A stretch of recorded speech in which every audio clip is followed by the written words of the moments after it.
Good morning students, welcome to my channel Dreams Make Real. My name is Dipali Garg and today I am going to discuss with all of you 10th class English worksheet.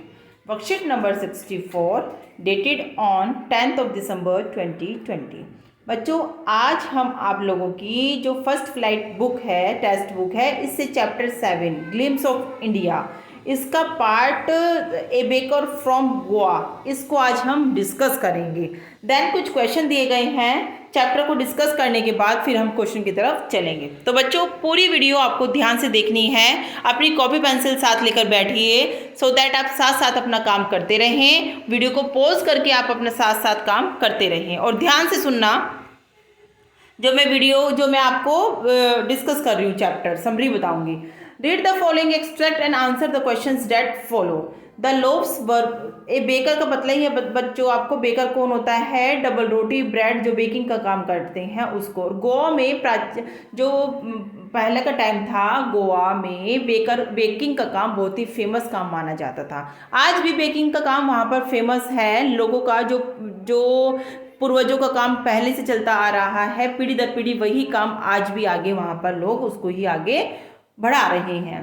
तो the loaves were brought by some पास्किन और बास्टिन the maid servant of the house. Loaves मतलब होती है double रोटी।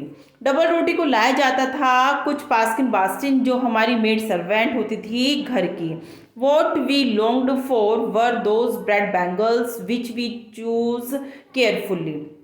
और किस तरह से हम पीछे पीछे हमारी उत्सुकता रहती थी कि उन ब्रेड बैंगल्स इसलिए कहा गया है बच्चों क्योंकि उन ब्रेड की शेप, डबल रोटी की शेप जो थी बैंगल्स की तरह थी। बीच में ऐसे होते थे और बीच में से वो खोखले होते थे, तो वो बिल्कुल बैंगल्स की तरह लगते थे, इसलिए उनको ब्रेड बैंगल्स के नाम से डिफाइन किया गया है। विच वी चूज जो हम चाहते थे, तो बच्चे अपने बारे में बता रहे हैं कि हम किस तरह से उनके पीछे पीछे भागते थे उन ब्रेड बैंगल्स को लेने के लिए। Sometimes it was sweet bread of special make, और कभी कभी जो स्पेशल डेज होते थे उनके लिए स्वीट ब्रेड भी बनाई जाती थी, क्योंकि गोवा में छोटे मोटे ओकेजन होते थे, पार्टीज, सेरेमनीज या मैरिज कोई भी होता था तो हर ओकेजन में ब्रेड वहाँ पर बनाई जाती थी। जैसे हमारे यहाँ मीठा बनाया जाता है, स्वीट बनाई जाती है, वहाँ पर ब्रेड फेमस होती थी, तो कुछ ओकेजनली वे ब्रेड को मीठा कर देते थे, है ना, जो स्वीट ब्रेड बनाई जाती थी ओकेजनली वहाँ पर।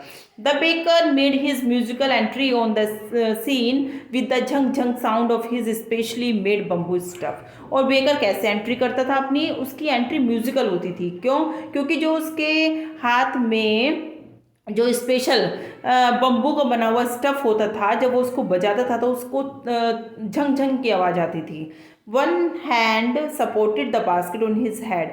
एक तो उसका हाथ एक हाथ से तो वो अपने सिर पर रखी हुई बास्केट को सपोर्ट करता रहता था, and others banged the bamboo on the ground. और दूसरे हाथ से वो अपने जो बम्बू है ग्राउंड की तरफ उसको झुकाकर चला करता था।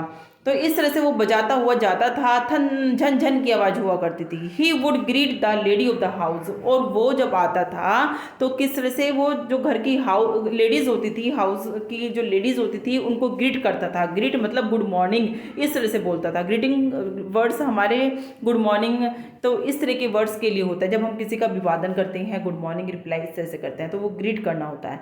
Then place is basket on the vertical bamboo. और फिर अपनी बास्केट को उस वर्टिकल बम्बू के ऊपर रख देता था। We kids would be pushed aside with a mild rebuke and the loaves would be delivered to the servant. हम बच्चे किस तरह से एक दूसरे को धक्का मुक्की करते हुए और एक दूसरे को धमकी देते हुए कि मुझे चाहिए, लोव्स मुझे चाहिए, इस तरह से हम क्या करते थे, उसके लिए लड़ते थे ब्रेड बंगल्स के लिए। और जो डबल रोटियाँ थी वो डिलीवर नौकरों को कर दी जाती थी। मतलब हम भी पीछे पीछे भागते हुए कि हमें चाहिए, धक्का मुक्की करते हुए उन लोव्स को लेने के लिए। और जो बेकर होता था वो नौकरों को देकर लॉव से चला जाता था। But we would not give up. लेकिन हम गिव अप नहीं करते थे कि हमने वो ब्रेड नहीं मिला तो कुछ नहीं, हमने छोड़ दिया, नहीं, हम अपनी शैतानियों को जारी रखते थे। ब्रेड पाने के लिए हमारी उत्सुकता उतनी ही रहती थी।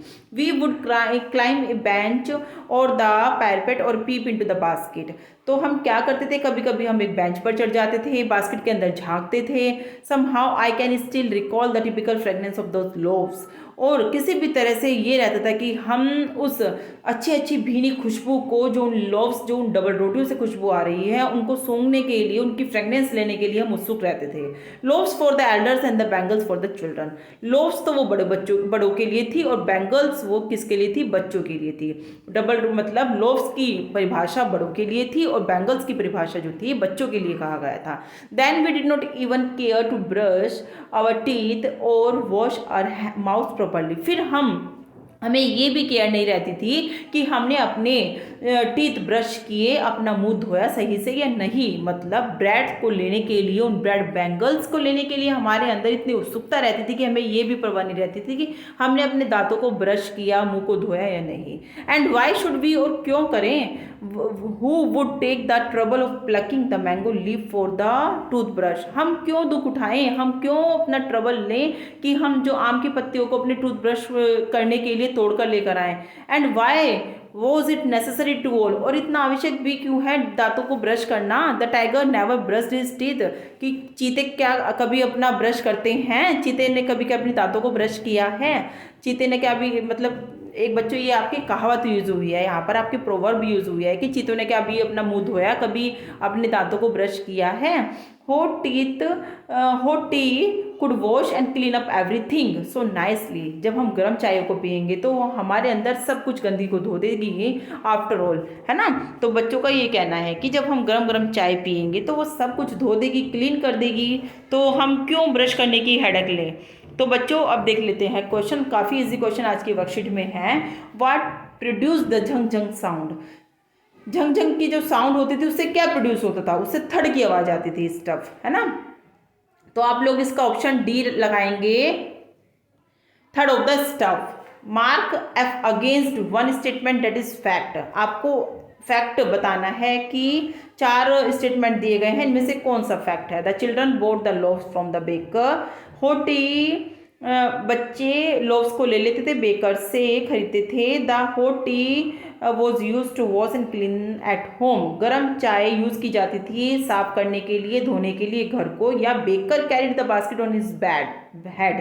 बेकर बास्केट को अपने सिर पर रखकर लेकर आते थे। Sweet bread was made of mango leaves. या जो स्वीट ब्रेड थी वो आम की पत्तियों से बनती थी। नहीं बच्चों, आम की पत्तियों से तो हमारा आम की पत्ते यूज होती थी उस टाइम टूथ ब्रश करने के लिए, स्वीट ब्रेड बनाने के लिए नहीं। तो इसलिए हमारा सी फैक्ट रहेगा। इसके लिए आप लोग सी फैक्ट लगाएंगे क्योंकि इसमें यही फैक्ट है। फर्स्ट का डी और सेकंड का सी, ऑप्शन आपका ऑप्शन सही रहेगा। थर्ड को देख लेते हैं। Choose one meaning that corresponds to a word used in a passage. तो बच्चों इसमें आपको एक वर्ड बताना है, कोरस्पॉन्ड वर्ड बताना है। Choose one meanings that corresponds is similar in meaning to a word used in the passage. Reprimand इसका आंसर आप लोगों का रहेगा, रेप्रीमेंट। फोर्थ क्वेश्चन हम लोग देख लेते हैं।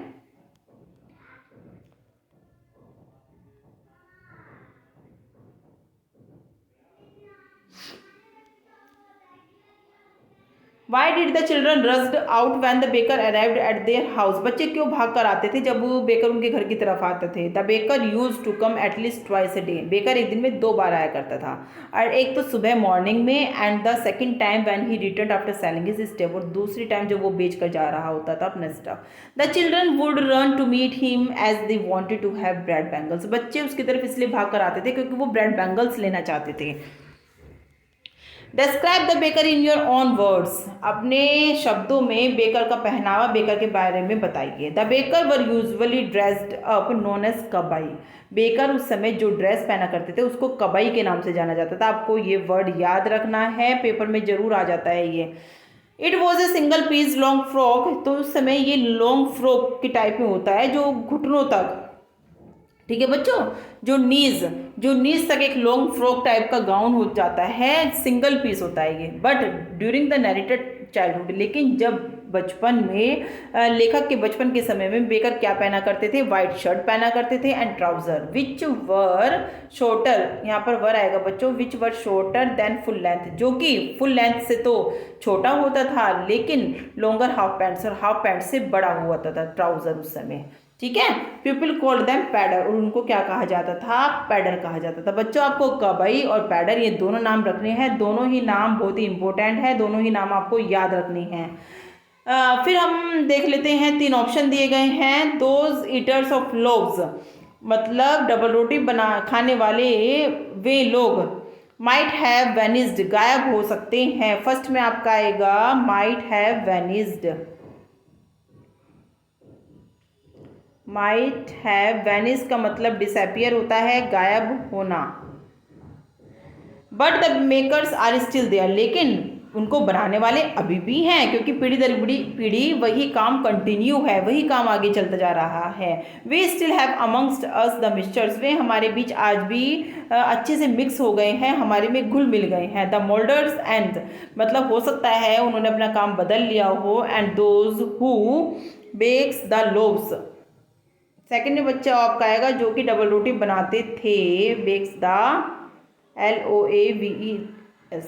Those old age time tested furnace still exist, the fire in the furnace।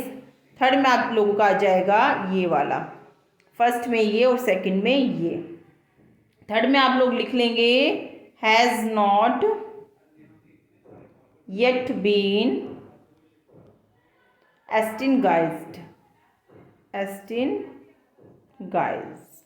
तो बच्चों इस तरह से आप फर्स्ट में माइट हैव वेनिस्ड, सेकंड में बेक द लोव्स और थर्ड में हैज़ नॉट येट बीन एक्सटिंगाइज्ड लिखकर अपना ये छोटा सा 3 लाइन का सेंटेंस कंप्लीट करोगे। और इस तरह से बच्चों अगर आपको वीडियो अच्छी लग रही है, आपको इसके आंसर समझ में आ रहे हैं, इजी आंसर मैं काफ़ी इजी लैंग्वेज में लिख कर लेकर आती हूँ, तो बच्चों आप क्या करोगे, वीडियो को लाइक और चैनल को सब्सक्राइब जरूर करोगे और साथ ही बेल आइकन भी हिट करोगे, सो दैट आपको आने वाली वीडियो का नोटिफिकेशन मिल जाए। Thank you.